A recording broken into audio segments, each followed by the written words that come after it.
玉凤，现在马斯克跟川普分手之后，哇，过得顺风顺水不一样嘞。他现在说什么？他的机器人要登陆火星了。马斯克跟川普总统分手之后，现在可以说是分手快乐啊，各自安好，真的没有什么不好的。你想想看，最近特斯拉的股价一路上升，要去火星不再是梦想，为什么呢？因为他把 schedule 把时间都给标出来了，标出来了什么？他说以后2026年就会怎么样，把用这个登陆器呢送往火星，把一些机器人给送过去。然后呢，为什么要2026？因为呢，2027它就可以抵达火星的表面。我们知道星体的运行它不是全圆形的，对，所以呢，它有一个角度，这个角度最好的一个窗口 window 就是26个月，每26个月会开启一次，而最近一次呢就是2026。2026出发之后呢，把这些机器人 Optimus 机器人还有很多的100万吨的物资全部送过去，送过去之后呢，你就会知道呢，在火星上面就会像这样子的一个概念。这是什么呢？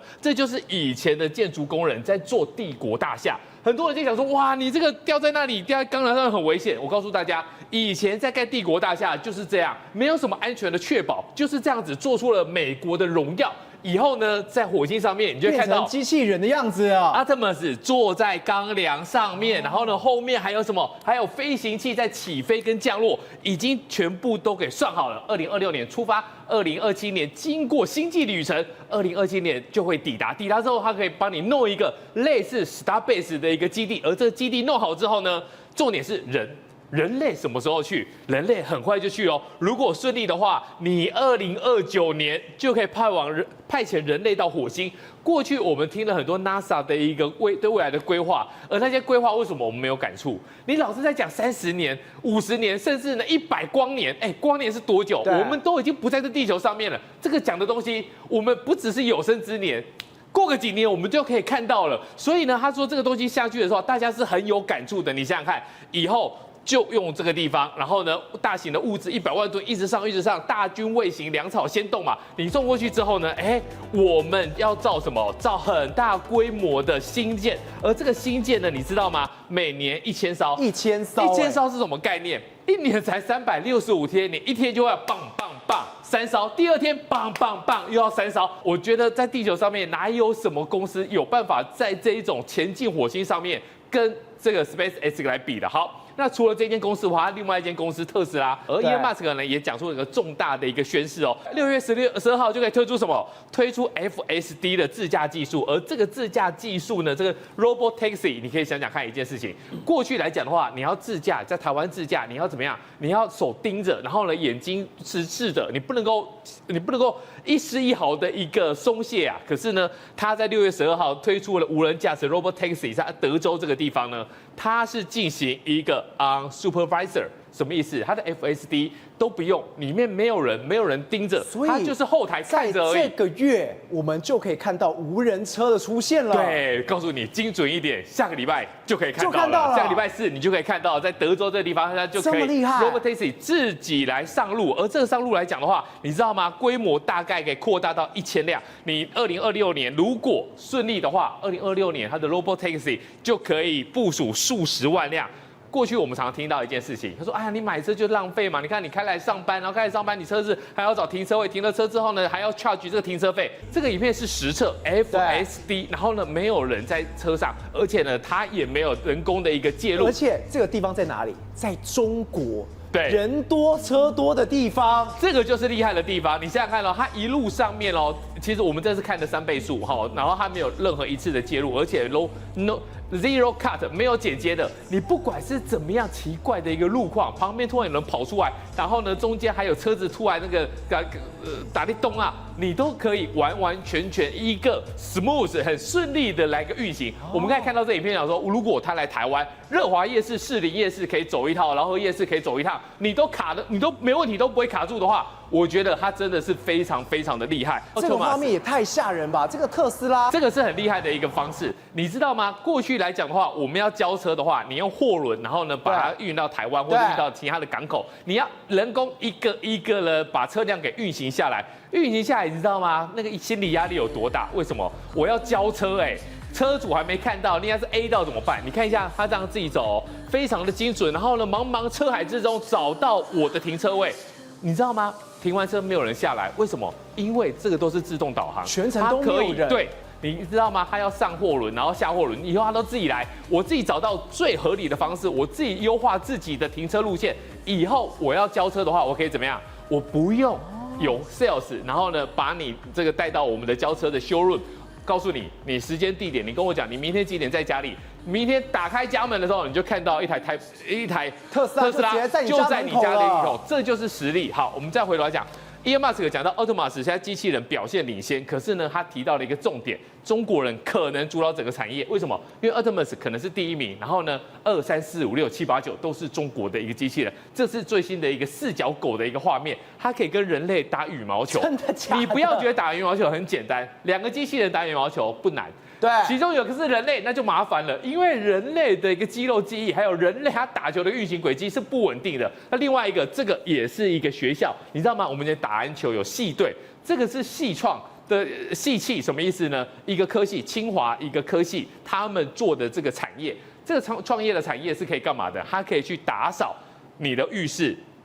清理杂乱的洗手台，而这个洗手台上面的话，它可以帮你分析说哪一个是好的东西，是完整的备品，哪一个是你使用过的，你可以把它给处理掉。另外来讲的话，为什么我们刚才讲到了2到10名都是中国？因为中国现在来讲的话，很多的企业都大力的支持进入了，把这个资源投入了这一个机器人。除了我们过去讲的华为之外的话，你看现在来说，荣耀 CEO 也告诉大家了，他现在要开始来从事机器人的一个研发。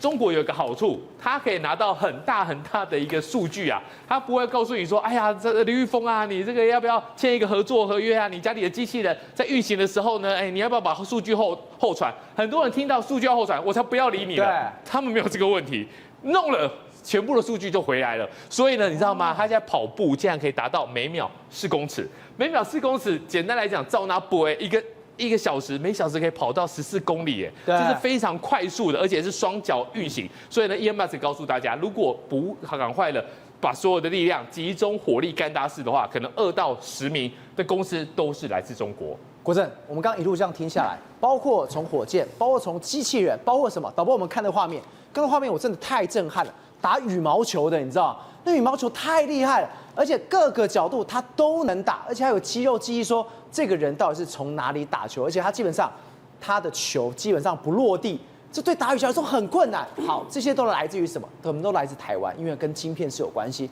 但现在台湾遇到最大一个麻烦点就是什么？我们全世界都靠我们台湾的晶片。那我们台湾的晶片，我们台湾的 AI 呢？好，所以一切都要有 AI 嘛。所以韩国最近有一句话是：我好想赢台湾哦，因为比台积电，我们三星完全追不上台积电嘛。韩国三星追不上台积电，连车尾灯都看不到。再来，台湾有 AI， 全世界都要台湾的 AI， 韩国也没有 AI。再来，连韩国最引以为傲的啦啦队，结果现在全部都跑来台湾了。所以韩国现在最想讲的是，我好想赢台湾哦，我什么都赢不了台湾。所以现在总算找到一个机会来唱衰台湾，因为他看到机会了。因为台湾有 AI， 但是台湾没什么，台湾没有电，而且把黄仁勋的新闻做很大。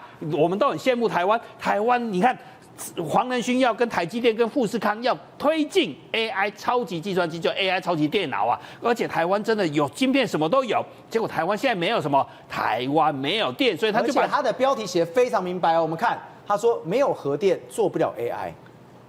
这个黄仁勋警告拖核电的台湾，直接点名了。所以韩国最大报纸就把这个当标题啊，他就把黄仁勋的话拿出来讲啊。接下来十多年 AI 产业最大挑战是什么？是能源，你要有电，没有太阳就长不出植物嘛，我们大家都没有办法活。再来，没有 AI。产业就根本不会存在嘛，所以台湾没有电，你现在讲这些都没有用，台湾必须要有电。那要多少电？我们来讲这个数字，你就知道台湾现在有多缺电了。这是 IEA 国际能源总署统计了，如果我们现在 AI 持续发展下去，这不包括川普去中东那一趟哦，这是川普去中东之前哦，到2030年就5年要4000 GW。等于要长出一个日本日本是全球第4大经济体它一个全日本的量，所以 AI 要用多少电？所以台湾如果没有电的话，在这一场竞赛中就可能会落后。所以韩国现在为什么开心要唱衰台湾？如果我们这个 AI 梦能够完成，我们有黄仁勋，我们有台积电，我们有世界全国发会预估，我们到2050年，就25年后，台湾用电量要翻到5300亿，就是我们大家最开心的，台湾会成为全世界的 AI 岛。你刚才看到打羽毛球、登陆火星，都要靠台湾 AI 岛，要5300亿度，你知道增加多少吗？我们现在去年是2831度，等于我们要将近成长1倍。90%啊！那要怎么做？要这么多电，我们就不断的砍树啊！因为我们不能用核电的话，黄仁勋说不要污名化核电了，因为他知道你电这么大，能源电要怎么来，所以这是最新的照片，是高雄的旗山一路变成怎么样？整个山坡地全部都被砍掉了，大树的居民室现在是假崩的胶刷了，整个水源头就在工程，整个山头都全部都黄沙，所以假崩高刷，所以这不是电影哦，而是他们面对的真实场景。是陡峭的山坡地，超过30%的陡峭山坡，5成全部都被填平了。我们看这张照片就更清楚，这是2022年拍的 ，Google 拍的，这边是一个山坡地，全部都绿的，现在变成什么？全部都白白的，整个山头全部都铲除了。这是居民就住在这里，为了做什么？为了要发电51公顷，但是我告诉你，通通都要去种光电，要做一个 AI 的资料中心，就黄仁勋在星际之门展示的，要23个才够，所以你还要再砍23头，够用吗？台湾还能找出这么多地吗？整个山头都变成这样，那没有关系，我们可以去哪里种？可以跑到台东的山头，我们都很喜欢去台东发呆，看着太平洋，包括三仙台，包括长滨的金刚大道。结果现在要盖33部风机，500公尺就要盖一座，所以整个台东成功的海岸跟长滨这里全部都满满的。以后你500公尺就有一只，那就怎样？你要看太平洋的话，你不管你左边看右边看，全部都是风机，还不止电，这样还不够用啊，因为电还要用更多。结果现在是怎样？环团发现中火竟然有5个基础，2、3、6、7、10。已经废灶，最长废灶已经5年半了，所以他们你还在无灶发电啊？因为你烧了太多煤。但是为什么？因为台湾没有电还要烧，那整个 AI 中心，黄仁勋为什么紧张？因为桃园以北不能盖资料中心，所以整个北市科只能盖厕所。所以台湾要成为 AI 之岛，你就要解决电的问题。宏观取材，厘清真相，犀利精准，深入剖析，时刻掌握关键，新闻时事不漏接。老时段，新气象，我是钟浩和，关键时刻2.0，全新出击。